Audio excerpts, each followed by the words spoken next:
Man, I can't wait to play a fun game, I says excitedly.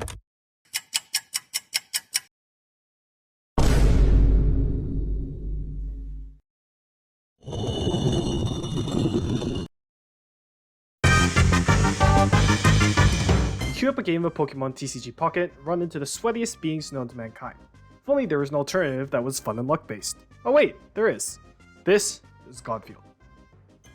The premise is pretty simple. You have a health stat, once that drops to 0, you're out. Of course, there are things like attack cards, defense cards, and all sorts of other things that help you survive and eliminate other players, but those are pretty simple. Now, if you're used to playing something like Magic or Hearthstone, Godfield is more like a party game than one of those. Games consist of 2 to 9 players, there's essentially 0 balancing factors, and there's no energy tokens or playable units or anything like that. This makes the game very easy to understand, we'll be going through it step by step.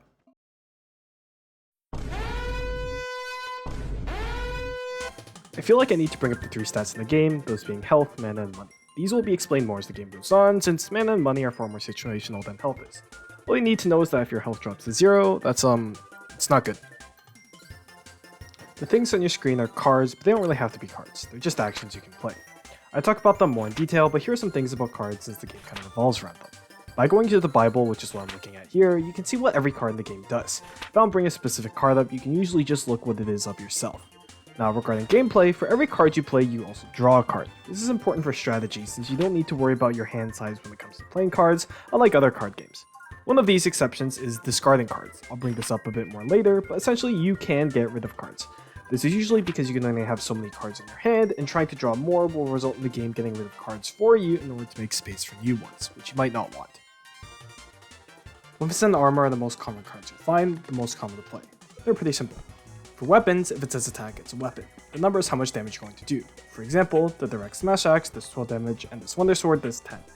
Normally, you can only play one weapon at a time, but if it has plus attack, like this only feather, you can add on top of the attack to do more damage. Some weapons are elemental attacks, change attacks to elemental attacks, or apply effects, but we'll discuss that later. Now, remember when I said you can't discard certain cards? Weapons are one of those cards. This is because of the prey mechanic. If you have no attack cards, you can pray and draw a new card without playing one. This does, of course, skip your turn, but more cards means more variety, means more options. Remember, even if you have a playable card, as long as there is no attack card in your hand, you can pray. Armor is the counterpart to weapons. If you're attacked, you have the opportunity to defend yourself with armor. The calculation is simple. The value of the attack minus the value of the defense is the damage taken, but you cannot take less than 0 damage. For example, if I'm attacked with a God Sword and defend with Steel Shield and Steel Helm, that's 30 minus 8 plus 7, which is 30 minus 15, which is 15 damage total.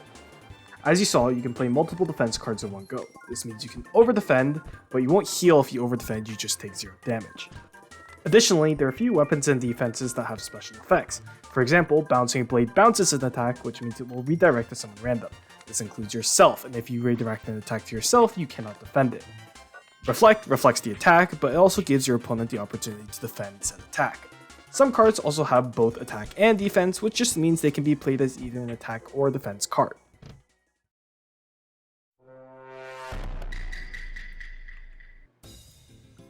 In Godfield, there are 6 elements. These make for a little more strategy than bashing each other over the head with something like gold clubs.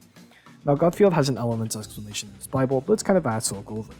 An elemental attack can only be blocked by specific elemental defense, meaning normal defense cards don't work here. 6 elements in the game are fire, water, stone, wood, light, darkness.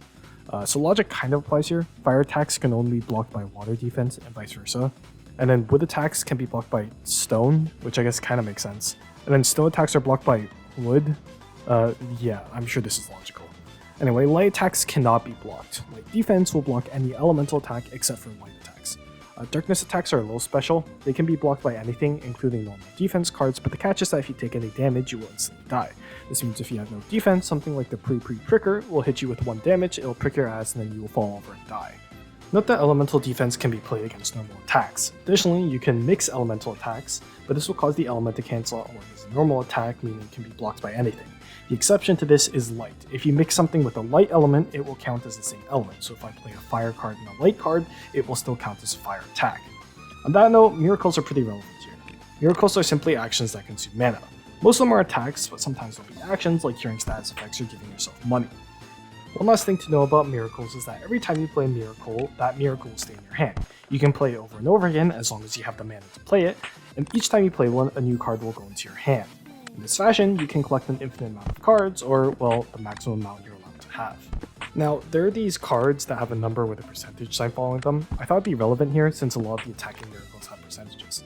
So I actually don't know what these are called. They don't get their own category in the Bible. These are always attack cards, and what it just means is that they have a % chance of hitting an opponent. Is the odds accurate? I don't know. It doesn't feel that way when we play. The advantage to these cards is that it allows you to hit every player in the lobby. This means it's great when you're playing with more than 2 players. If you're just playing against one opponent, it's not really that good, since it just means you might miss the attack. Now, the last thing in the Bible is that you'll notice there's these things called sundries. They're just whatever doesn't fit into anything else. These are healing items, mana recovery items, etc. There are a few funny items like the Nocturnal Broom, it just gets rid of 3 of your opponent's cards, or the String of Fate, which just does something random. There's also the Guardian Pot, which summons a Guardians. I'll go over Guardians really quickly. These are just things that will randomly attack for you, or if it's the Money Guardian, give your opponent money. Great. Every time you take damage, if you have a Guardian, there's a chance of your Guardian going away. Something interesting to note is that you can use these items on opponents, meaning you can heal an enemy or give them a Guardian if you so choose. There are also items that remove status effects, which brings me to... Dead eyes, bro. Hit him with the talon.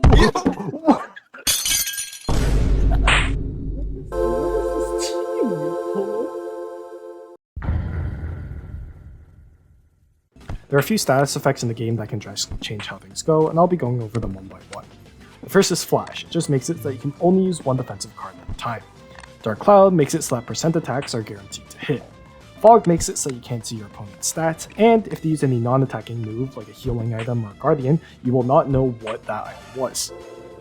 Dream makes it so that any cards you draw have a 50% chance to be something else. You'll know if it's a Dream card if it has kind of like fog over it.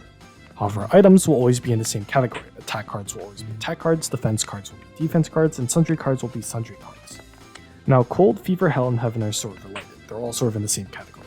Cold makes it so that you take 1 damage after playing a card. Fever makes you take 2, Hell makes you take 5, and Heaven heals 5 health. However, each turn, there's something like a 5% chance that Cold turns into Fever, Fever turns into Hell, and Hell turns into Heaven. If you hit the 5% chance once you're on Heaven, you get a seizure, and then you just die, because, you have a seizure.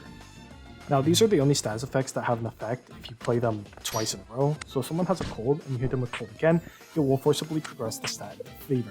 If they have Fever, and you hit them with Cold again, it will progress into Hell, so on and so forth. This means that if they are Heaven, and you hit them with a Cold, naturally, they will have a seizure and they will die. The last thing to cover is the money stat. With that, the buy, sell, and exchange cards.